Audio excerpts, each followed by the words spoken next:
Balik eskwela kahapon ang mga estudyante. Pero sa pangalawang araw ng pasukan, kanselado na kaagad ang klase sa ilang probinsya sa Region 1 dahil sa bagyong Florita. Sa probinsya ng La Union, kanselado ang klase mula preschool to high school sa mga bayan ng Agoo, Balawan, Bangar, Pugo, Santo Tomas, Santol at Sudipen. Ang mga natitirang mga bayan sa La Union, idineklara ang walang pasok sa lahat ng antas. Sinuspinde din ang pasok ng mga empleyado ng pamahalaang lungsod ng San Fernando maliban sa mga frontliners. Tiniyak naman ng pamahalaang panlalawigan ng La Union ang kahandaan nito sa pagresponde sa pagbayo ng bagyong Florita. And signal number 1 po tayo ngayon sa La Union. Kaya inaanyayahan ko po ang aking mga kaprobinsyaan na mag-ingat po tayo and stay healthy po. Huwag po tayong magkakasakit ngayong tag-ulan. Anyhow, naka-ready naman po ang PGLU for any emergencies po that may arise during typhoon season po natin. Diba? So, ingat po tayong lahat. Keep safe and God bless the people of Fair La Union. Itinaas din sa signal number 1 kaninang umaga ang silangang bahagi ng probinsya ng Pangasinan.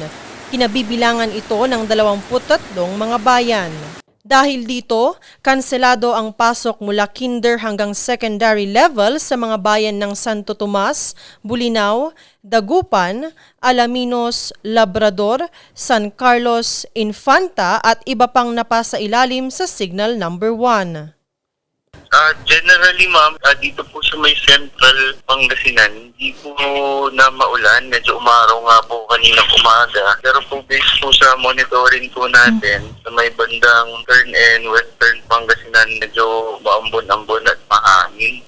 Kahapon ma'am, nag-raise kami ng red alert status sa Pangasinan. Tapos po, continuous yung aming weather monitoring situation dito sa may pati na rin sa Marine River System po at sa San Roque Dam.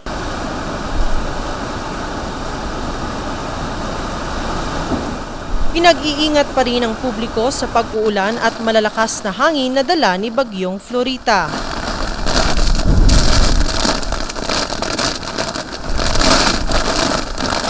Inyo makikita na inaasang pa rin na ito'y kikilos generally westward.